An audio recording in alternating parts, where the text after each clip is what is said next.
प्यारे बच्चों, कल हम जोग्राफिया का पहला सबक इलाकाई शहर पढ़ रहे थे। इलाकाई शहर।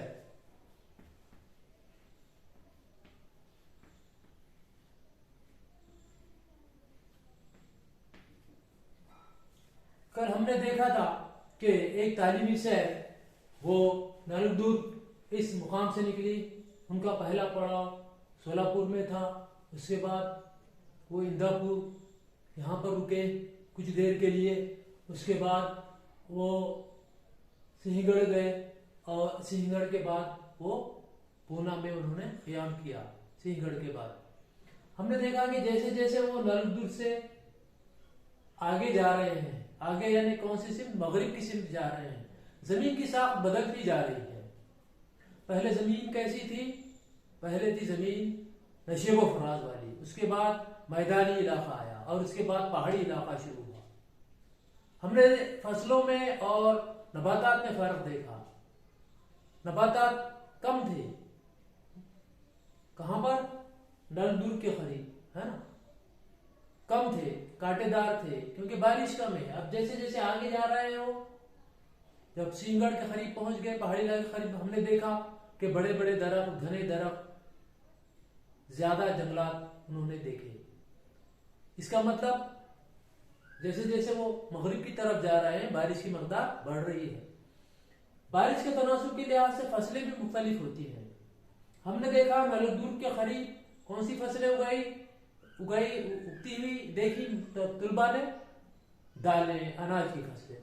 उसके बाद आगे सोलापुर के करीब मैदानी इलाके में गन्ने की फसल ज्यादा थी और सिंहगढ़ के करीब उन्होंने पहाड़ी इलाके में देखा कि चावल की जो फसल है वो ज्यादा थी। तो ये पहले दिन का अहवाल हमने पढ़ा था गुफ्तगू की सूरत में। आज हम दूसरे दिन का अहवाल पढ़ेंगे। दूसरा दिन, सुबह का नाश्ता करने के बाद बस अलीबाग की सिमत रवाना हुई। पूना से अलीबाग की तरफ जा रहे हैं। बोले अब हम मुंबई पूना एक्सप्रेस हाईवे से गुजर रहे हैं। क्या जमीन की साख में कोई तब्दीली नजर आ रही है? हम लोनावाला के करीब राजमाजी पॉइंट पर क़याम करेंगे। पूना एक्सप्रेस हाईवे ये भारत का एक बहुत मशहूर हाईवे है, उससे गुजर रही है बस। लोनावाला एक हिल स्टेशन है, लोनावाला। राजमाजी पॉइंट पर क़याम करने का उनका इरादा है। लोनावाला,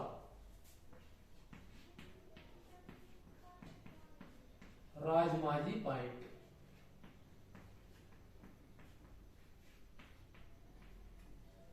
इस जगह को वो देखना चाहते हैं। तो फिर हाँ मैडम, हालांकि हम हमवार रास्ते से गुजर रहे हैं लेकिन आसपास पहाड़ी इलाका दिखाई दे रहा है, घरों की तादाद भी कम होती नजर आ रही है।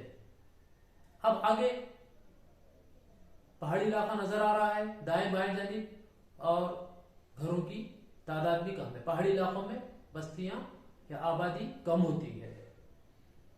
लोनावाला से आगे बढ़ने के बाद बस राजमाजी मुकाम पर रुक गई। मौलवी ने जमीन की साख से मुतालिक खुसूसियात की हस्बे ज़ैल मालूमात दी। ये मगरिबी घाट की ढलान है, मगरिबी घाट की ढलान। ये मशरिकी घाट है, समझिए, ये मगरिबी घाट, सॉरी, ये मशरिकी हिस्सा जहां से वो निकले थे। अब ये मगरिबी ढलान, मगरिबी ढलान, मगरिबी ढलान, ये मशरिकी ढलान जो कि कम है और ये मगरिबी ढलान ज्यादा है। मगरिबी ढलान थोड़ी सी ज्यादा है। इस पहाड़ी हिस्से को हम सह्याद्री भी कहते हैं। मगरिबी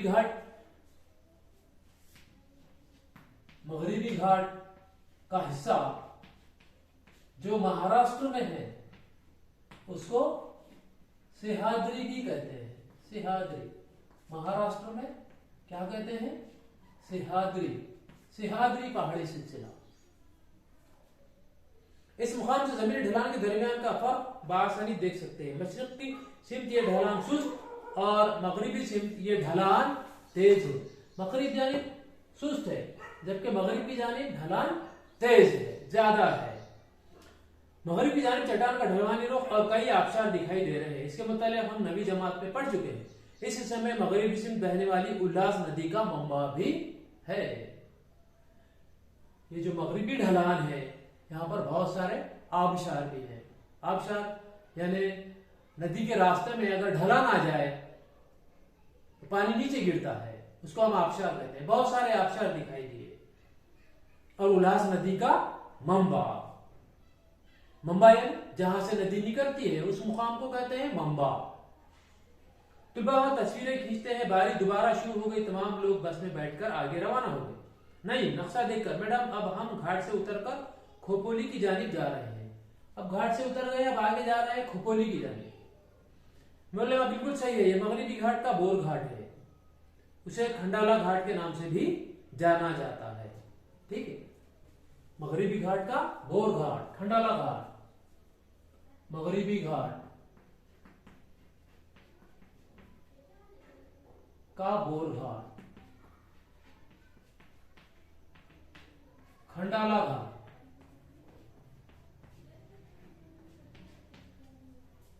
खंडाला का नाम आपने सुना है ना? वो भी एक हिल स्टेशन है। अब हम भारत के मगरिबी साहिल इलाके में उतरने वाले हैं। अब आपको दिखाई देने वाले दरख्तों, घरों और मिट्टी का मुशाहिदा कीजिए। अब ये यहाँ पर पहुंच गए, खोपोली के आगे यहाँ पहुंच गए, साहिल इलाके में पहुंच। मगरिबी घाट को, इस घाट को पार कर लिया है, सह्याद्री को पार कर लिया, अब आगे चले गए हैं, समंदर के करीब साहिल इलाके में पहुंच चुके हैं, है ना? अलीबाग के करीब ये पहुंच चुके हैं। ये साहिल इलाका है, कोकन का इलाका है, साहिल इलाका है।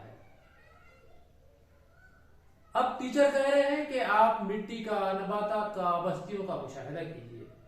शफी मैडम, घाट में मुख्तलिफ किस्म की नबातात के घने जंगलात नजर आ रहे हैं। इसमें बड़े पत्तों के दरख्त ज्यादा हैं। ऐसे दरख्त हम सिंहगढ़ इलाके में भी देख चुके हैं। मुख्तलिफ किस्म के नबातात हैं और घने जंगलात हैं। साहिल इलाका में भी बारिश ज्यादा होती है, इसलिए जंगलात ज्यादा हैं और बड़े पत्तों वाले हैं। मुअल्लमा है, सागवान के दरख्त है। ये पूरा इलाका बरगरेज दरख्तों का है। इस जगह बहुत सारे वनराई और देवराई, जंगलाती और दरख्तों का झुंड है। बड़े पत्तों वाले जो दरख्त हैं वो कौन से हैं? सागवान। सागवान के दरख्तों के पत्ते बड़े चौड़े होते हैं। बरगरेज, सागवान, ये बरगरेज दरख्त है। बरगरेज दरख्त, बरगरेज दरख्त का मतलब जिन दरख्तों के पत्ते मौसम गर्मा के आगाज के वक्त गिर जाते हैं उन्हें बरगरेज दरख्त कहते हैं, और ऐसे जंगलात को बरगरेज जंगलात कहते हैं। यहाँ पर वनराई और देवराई, जंगलाती और दरख्तों का झुंड है। वनराई और देवराई, वनराई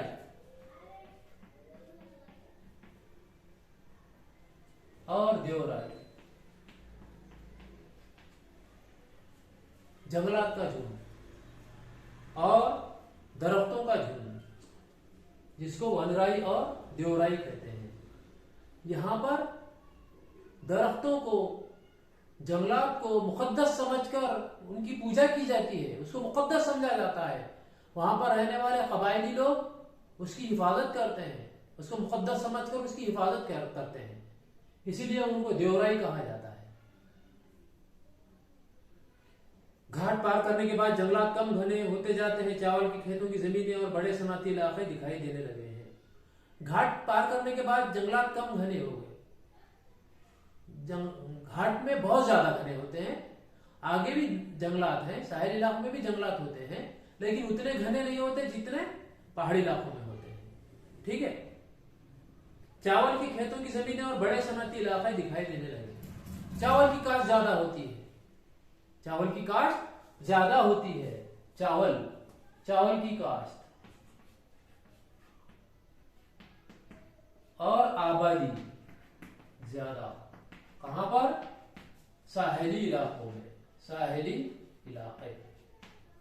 ठीक है नजमा मैडम, हवा में तब्दीली महसूस हो रही है, आप गर्मी भी महसूस हो रही है और पसीना भी आ रहा है। मल्लिमा, आप लोगों को हवा में तब्दीली का एहसास हो रहा है। हवा में नमी बढ़ने से पसीना आता है और जिल्द चिपचिपी हो जाती है। हम जैसे जैसे समुद्र के करीब जाएंगे वैसे वैसे हवा में नमी का तनासुब बढ़ेगा। साहिली इलाके में पहुंच चुके हैं तो वहां की आबहवा गर्म और मरतूब होती है। हवा में रुतूबत ज्यादा होती है, यानी आबी बुखारात ज्यादा होते हैं, चुनाचे गर्मी ज्यादा होती है। हमारे पास भी मौसम बरसात में जब अबर आता है, हवा में रतूबत बढ़ जाती है तो गर्मी होती है, पसीना आता है। साहिली इलाकों में हमेशा ऐसा होता है, हवा हमेशा पसीना आता है, रतूबत ज्यादा होने की वजह से गर्मी ज्यादा होती है, इसलिए पसीना आता है, जिल्द चिपचिपी हो जाती है। नहीं मैडम, इस हिस्से में बारिश शुरू हुई है और बारिश का तनासुब भी ज्यादा है, इसलिए ऐसा हो रहा होगा। बारिश भी ज्यादा होती है शहरी इलाकों, पहाड़ी इलाकों में भी बारिश ज्यादा होती है, शहरी इलाकों में भी बारिश ज्यादा होती है। मौलाना इनका मुशाहिदा बिल्कुल सही है। इस इलाके में बारिश ज्यादा होने की वजह से साथ ही समंदर की नजदीकी के सबब ऐसा होता है। बारिश की मकदार ज्यादा होने के सबब चावल यहाँ की अहम फसल है। चावल अहम फसल क्यों है कोकन की, शहरी इलाकों की? क्योंकि बारिश का तनासुब ज्यादा है। चावल की फसल के लिए ज्यादा बारिश की जरूरत होती है। खेतों में पानी ठहरा हुआ होना चाहिए थोड़ा सा। थोड़ी देर में हम समुद्र के किनारे पहुंच जाएंगे। क्या आप इस समुद्र का नाम बता सकते हैं? तमाम तुलबा एक आवाज में। कौन सा समंदर है? अलीबाग का मगरिब में, मुंबई के मगरिब में, या मुंबई जहां पर है, जिस साहिल के करीब है, जिस समंदर के करीब है मुंबई? बहरे अरब, बिल्कुल ठीक। मौलाना बहुत अच्छा। अलीबाग पहुंचने पर ख्याम की जगह पर जाने से हम तलनाटी के दफ्तर में जाएंगे। वहां स्कूल में तैयार किए गए सवालनामे की बुनियाद पर मालूमात हासिल करेंगे। अलीबाग पहुंचने पर क्या करना है इनको? सबसे पहले तलाटी के, है ना, तहसील ऑफिस में तलाटी एक होता है, देखिए, है ना, एक पोस्ट होती है तलाटी की। उसके पास आप मालूमात हासिल कर सकते हैं। आप जो जो सवालात लिख कर लाए हैं उन सवालात के जवाब आपको वहां मिल सकते हैं। हम उनसे अतराफ की फसलों, मिट्टी की अक़साम, फल और दीगर नकदी फसलों के मुतालिक सवालात पूछेंगे।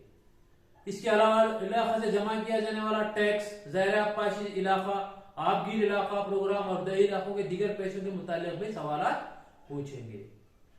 टैक्स के मुतालिक सवाल पूछेंगे। ज़ायरा आपाशी इलाका कितना है, कितने इलाके पर आपाशी की जाती है, आपाशी के जराए कौन से हैं, आबगीर इलाके का प्रोग्राम क्या है, और दही इलाकों के दीगर पेशे, कौन कौन से पेशे यहाँ पर लोग इख्तियार करते हैं, उनकी मालूमात लेने वाले हैं। दोपहर में अलीबाग पहुंचने पर सब तलाटी के दफ्तर पहुंचे। वहां उन्होंने दर्जेबाला मौजूदात के मुतालिक मालूमात हासिल की। मौलाना खाना खाने के बाद हम समंदर के किनारे जाएंगे। आप में से कितने तुलबा आज पहली बार बराह रास्त समंदर देखने वाले हैं? बहुत सारे तुलबा हाई स्कूल तक समंदर नहीं देखे हुए होते हैं। तकरीबन सबने हाथ ऊपर उठाया, मतलब किसी ने भी समंदर नहीं देखा था। मैं तो अभी से समंदर के दमबखुद कर देने वाले नजारों का तसव्वुर कर रही हूं कि वो कैसा होगा, है ना? देखते बराबर ताज्जुब होगा, कितना वसी होता है समंदर, है ना? वहां वाकईतन क्या होगा? क्या सिर्फ पानी ही होगा? इसके जहन में सवालात पैदा हो रहे हैं अबीरा की। मौलाना सच कहा अबीरा, चलो अब हम साहिल समंदर पर चले। वहां जाने पर कौन सी एहतियात करनी चाहिए? इसके मुतालिक वाज़ेह हिदायत सभी को दी जा चुकी है। यहाँ भी हमें किला देखेंगे, इसका नाम कुलाबा का किला है। समंदर जब जाते हैं तो एहतियात बरतनी होती है। अगर आपको तैरना नहीं आता है तो आप बिल्कुल समंदर में ना उतरे, और कम गहराई में भी उतरे तो मद्दो जज़र के जो औकात होते हैं वो औकात मालूम करके ही कम पानी में आप जा सकते हैं, वरना नहीं जा सकते। और वहां एक समंदरी किला भी है, उसको भी वो देखने वाले हैं। नवी जमात में हमने समंदरी मौजों का मुताला किया है। मौजों के सब बनी हुई कुछ जमीनी अशकाल भी यहाँ देखने को मिलेंगे। क्या आप कुछ समंदरी जमीनी अशकाल के नाम बता सकते हैं? तमाम तुलबा बैक वक्त, रेतीले साहिल, समंदरी गार, साहिली चबूतरे, रेतीले सुतून। समंदर का पानी जब चढ़ता है ना, तो रेत बहा कर लाता है, चट्टान से टक्कर मारता है, झीज होती है। झीज होने से चट्टानों में सुराख पड़ जाते हैं, छतरीनुमा चट्टानें वजूद में आती है। और समंदर का पानी चढ़ते हुआ जो रेत लेकर आता है उससे सुतून तैयार होते हैं, गर्द मुख्तलिफ किस्म की शक्लें तैयार होती है। मौलाना वाह बहुत अच्छे है, आपको तो बहुत कुछ याद है। सबने सारे समंदर और किले की सैर की। कुछ तुलबा ने घोड़ा गाड़ी ने घोड़े की सवारी का लुत्फ उठाया। घोड़ा गाड़ी का पर भी आप बैठ सकते हैं मुंबई में, गेटवे ऑफ इंडिया के करीब। नहीं मैडम, इससे कबल देखे हुए दो किलों के मुकाबले में यह किला मुख्तलिफ है। मौलाना सही कहा ना है, क्या आप इनके दरमियान का फर्क बता सकती हैं? पहले इन्होंने नलदुर्ग में किला देखा था, यानी नलदुर्ग में किला था वो देखा था, सिंहगढ़ का किला देखा था, उसमें और इस किले में क्या फर्क है ये पूछा जा रहा है। नाहिद, हाँ मैडम ये किला पानी में तामीर किया गया है, दिगर दो किले जमीन पर थे। मोहल्ला यह किला समुद्री मौजों की झील के सब वजूद में आए हुए साहिली चबूतरे पर तामीर किया गया है, साहिली चबूतरे पर बनाया गया है किला। पानी से घिरे हुए होने के सबब ऐसे किलों को आबी किले कहते हैं। माजी में साहिल समंदर की हिफाजत के लिए ऐसे किले तामीर किए गए थे।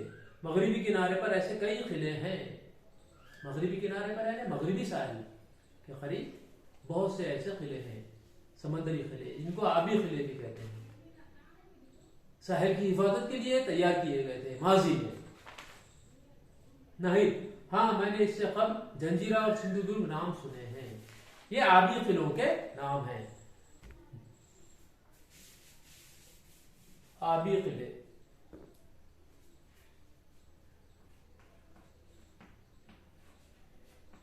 यानी कि समंदरी पानी में।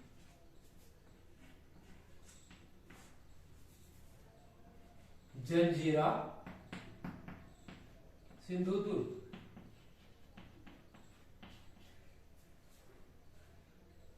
भले आपने हासिल करदा मालूमात की मदद से बताइए तो भला इस मुकाम के पेशे कौन कौन से हैं। साहिली इलाकों में सबसे ज्यादा पेशा आमतौर पर कौन सा पेशा अख्तियार करते हैं लोग, शायद आपको मालूम होगा कौन सा पेशा, माहीगिरी, राइट, माहीगिरी और जिरात चावल। मौलमा सही है राइट, ये पेशे किस जिम्मे में आते हैं, सीमा मैडम ये इब्तिदाई पेशे हैं। हमने पेशों की 3 किस्में पढ़ी हैं बुनियादी तौर पर, वैसे और भी किस्में हैं बुनियादी तौर पर, इब्तिदाई पेशे, सानवी पेशे और सलासी पेशे। इब्तिदाई पेशों में क्या होता है, इंसान मुकम्मल तौर पर कुदरती अवामिल पर मुनहसिर होता है, जिरात, माहीगिरी, लकड़ी काटना, ठीक है, शिकार वगैरह, ये जो है कौन से पेशे हैं, इब्तिदाई पेशे हैं। सीमा ये इब्तिदाई पेशे हैं। साहिली इलाकों के पेशे, साहिली इलाकों के पेशे इब्तिदाई, और वो कौन कौन से, माहीगिरी, जिरात और जिरात, ये 2 पेशे। लेकिन बड़े बड़े शहरों में कई किस्म के पेशे हैं, कई किस्म के पेशे बड़े शहरों में, जैसे मुंबई है, कई किस्म के पेशे आपको दिखाई देंगे, हर किस्म के, इब्तिदाई, सानवी, सलासी और दिगर दूसरे मॉडर्न जितने भी जदीद पेशे हैं सब। इब्तिदा में यहाँ माहीगिरी का पेशा था, बाद के जमाने में इस इलाके में जिरात भी की जाने लगी, लेकिन शहर से दूर, साहिल से लगकर बाड़ियों में नारियल, सुपारी, कटहल, केले और कुछ मसालों की अशिया की काश्तकारी होती है। नारियल, सुपारी, कटहल एक फल है बड़ा, ठीक है, जिसको कटहल कहते हैं, और कुछ मसालों की अशिया की काश्तकारी होती है, मसाले, गरम मसाले, ये बागबानी जिरात है। अब यहाँ सयाहत एक अहम पेशा बन गया है, बागबानी भी होती है, इसके अलावा सयाहत, टूरिज्म, ये भी एक अहम पेशा बन गया है, क्योंकि पूरे हिंदुस्तान से लोग जाते हैं, दुनिया के दूसरे इलाकों से भी लोग आते हैं मुंबई शहर, जो कि साहिल के करीब है, मालूमात हासिल करने के लिए। तो उसके लिए एक शोभा होता है, सयाहत का शोभा, जो लोगों की सहूलत के लिए होता है, लोगों को ठहरने के लिए, उनके लिए खाने का, रुकने का इंतजाम करने के लिए, उनके मालूमात देने के लिए गाइड होता है। तो ये भी एक इंडस्ट्री की तरह है सयाहत का पेशा। इसके बाद तुलबा ने साहिल की रेत पर खेल कूद का लुत्फ उठाया और गुरूब आफ्ताब के दिलकश नजारों को कैमरों में कैद किया। आखिरी के लम्हात हैं, गुरूब आफ्ताब के बाद तमाम अफराद क़याम की जगह पर पहुंचे, इलाकाई शहर की रुदात तहरीर करने के लिए कारामद निकात पर बहस करके रोज नामचे तैयार किए। जो भी उन्होंने देखा था, मुशाहिदा किया था और तहरीर किया था, अब उसकी मदद से वो क्या करने वाले हैं, रुदात लिखने वाले हैं शहर की। रात का खाना खाकर उन्होंने आराम किया। दूसरे दिन तमाम अफराद वापसी के लिए, सफर के लिए रवाना हो गए। तो इस तरह जो है ये इलाकाई सैर का अख्तिताम हुआ जो आपके निसाब में दी गई थी। तो देखो बच्चों, इलाकाई सैर इस तरह करनी है ताकि हमको कॉन्क्रीट नॉलेज मिले, है ना। कॉन्क्रीट नॉलेज मिलता है हमको, पायदार होता है और हम हमारे फहम में इजाफा होता है। कोई भी चीज जो है मुबहम नहीं रहती। तो जब भी आप कहीं पर भी जाओ, अकेले जाओ या ग्रुप में जाओ, तो मालूमात हासिल करो, देखकर मालूमात हासिल करो और हो सके तो अपनी डायरी में लिख दिया करो, ठीक है। तो देखिए, ये पॉइंट्स याद रखिए। हमारा पहला जो सबक था वो यहाँ पर खत्म होता है। अब दूसरे सबक से हम मैप्स की मदद से और ग्राफ्स की मदद से मालूमात हासिल करेंगे।